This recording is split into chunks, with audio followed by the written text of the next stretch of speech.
Es-tu couché, en train de dormir? Es-tu assis à penser à autre chose? Quelle est ta position par rapport à l'évangélisation? Dieu dit, levez-vous et partez. Donc Dieu nous interpelle, Dieu nous invite, Dieu nous demande de nous lever. Mais chacun d'entre nous connaît sa position. Quelle est ta position par rapport à l'évangélisation? Quand nous faisons des programmes d'évangélisation, quelle est ta position? Es-tu assis devant la télévision? Es-tu couché devant la télévision? Ou es-tu assis quelque part? Ou couché quelque part? Dieu nous dit, et ça c'est à nous tous, Dieu parle, levez-vous et partez. Le torrent, c'est un cours d'eau, rapide et régulier, et de faible longueur, selon la définition. Mais ce torrent-là, Dieu dit de passer le torrent. Mais pour toi, quel est ton torrent? Levez-vous et partez, passez le torrent. Ton torrent est-il endogène ou exogène?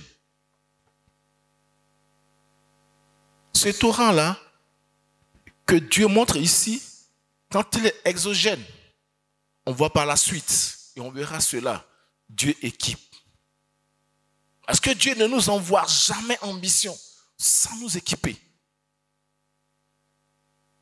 Dieu ne peut jamais t'envoyer dans une mission sans te donner l'équipement approprié pour la victoire. Donc, quand il est exogène, Dieu t'équipe.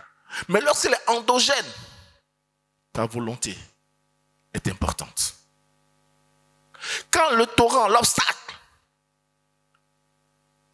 il est endogène, il est en toi-même, c'est ta volonté, ton refus de venir, ton refus de participer, ou bien tu développes une crainte quelque part, une frayeur, une inquiétude, une timidité ou une tiédeur, il est endogène. C'est là que toi, tu dois travailler sur cette situation. Parce que Dieu nous appelle à l'évangélisation. Et quand Dieu t'appelle, comme il est dit dans Luc 10, le verset 19, je lis, voici, je vous donne le pouvoir de marcher sur les serpents, les scorpions et sur toute la puissance de l'ennemi. Et rien ne pourra vous nuire. Quand Dieu dit passer le torrent, c'est qu'il t'a donné l'équipement nécessaire pour passer ce torrent-là. Quel est l'obstacle?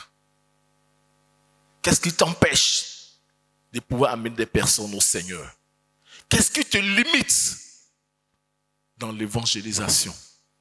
Nous devons tous méditer, réfléchir, faire notre mea culpa et apporter le remède approprié.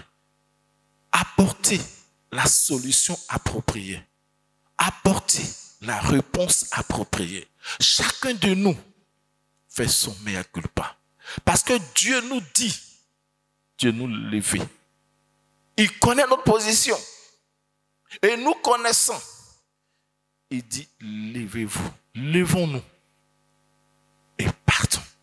Il n'a pas de se lever et de s'arrêter. Et comme je disais, une fois, Dieu dit, je vous ai donné le pouvoir de marcher sur les serpents. Là, je vous ai donné le pouvoir de vous arrêter sur les serpents.